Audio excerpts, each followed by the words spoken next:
CAS ప్రమోషన్లో యూనివర్సిటీకి సంబంధించిన 48 మంది అధ్యాపకులకు తీవ్ర అన్యాయం జరిగిందని అధ్యాపకులు మండిపడ్డారు. అధ్యాపకులకు జరిగిన అన్యాయంపై ఉస్మానియా యూనివర్సిటీలోని ఫిజిక్స్ కళాశాల వద్ద పలువురు అధ్యాపకులు నిరసన కార్యక్రమాన్ని చేపట్టారు. ఇంటర్వ్యూల్లో వారి పనితీరు బాగోలేదని, రిజెక్ట్ చేయడం సమంజసం కాదన్నారు.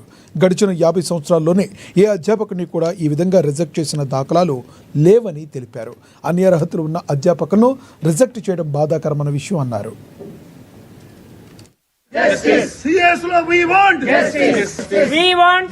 పాఠాలు చెప్పుకోవాల్సినటువంటి అధ్యాపకులు ఇక్కడ ఉన్న వాళ్ళంతా కూడా కమిటెడ్ టీచర్స్, అంటే వీళ్ళు రెగ్యులర్ క్లాసులకు అటెండ్ అయ్యే వాళ్ళు. మరి పాఠాలు చెప్పుకోకుండా మమ్మల్ని రోడ్డు పైకి వీసీ ఈడ్చుకొచ్చిండు. అయితే ఒక ప్రశ్న వేయడం జరిగింది ఆల్రెడీ. ఏమన్నా అంటే, మీరు ఈ ఇంటర్వ్యూలో ఏ ప్రమాణాలు పాటించిండ్రో, ఏ ప్రమాణాల ప్రకారం సెలెక్ట్ చేసిండో దాని ప్రకారము సెలెక్ట్ అయిన వాళ్ళు, సెలెక్ట్ కాని వాళ్ళ మార్కుల లిస్టు మాకు ఇవ్వమని చెప్పేసి అడిగింది. ఒక లెజిటిమేట్ బాడీ. మరి వీసీ గారు ఇంతవరకు స్పందించలేరు. వారి దగ్గర వారు ఎక్కడ వెళ్ళినా కూడా నేను చాలా నిజాయితీ చేసుకుంటానంటే చెప్తున్నాడు. నిజాయితీ చేసుకుంటే ఒక అఫీషియల్లీ రికగ్నైజ్ బాడీ అది. ఇప్పుడు మళ్ళా కొత్తగా బాడీ ఎన్నుకునేంత వరకు దానికి అధికారం ఉంటుంది.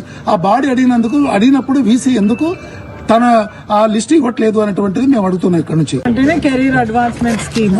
దీనిలో కావాల్సిన క్వాలిఫికేషన్స్, ఎక్స్పీరియన్స్, ఇంకా అన్ని రిక్వైర్మెంట్స్ అన్ని ఉన్నాయి టీచర్స్ అందరికి. మరి ఆల్రెడీ ఇచ్చిన వాళ్ళకంటే ఉన్నాయి. ఇచ్చిన వాళ్ళ గురించి మేమేం మాట్లాడడం, కానీ ఇయ్యని వాళ్ళకి కూడా అంతకంటే ఎక్కువ క్వాలిఫికేషన్స్ ఉన్నాయి. మరి సార్ మరి వీడియో కూడా తీశారు మా అందరివి. కొన్ని ఆ వీడియోలన్నా ప్రతి ఒక్కళ్ళవి, వచ్చిన వాళ్ళవి రాని వాళ్ళవన్నా చూపించి, మాకు ఓ హాల్లో కూర్చోబెట్టి చూపించి మీరు ఇది తప్పులు చేశారని అంటే అప్పటికైనా మేము చూస్తాము, సరిదిద్దుకుంటాము. మరి నెక్స్ట్ మాకైతే ఆల్రెడీ చాలా మందికి 3 సంవత్సరాల నుంచి రావాల్సింది ఉంది, 4 సంవత్సరాల నుంచి రావాల్సిన వాళ్ళు కూడా ఉన్నారు.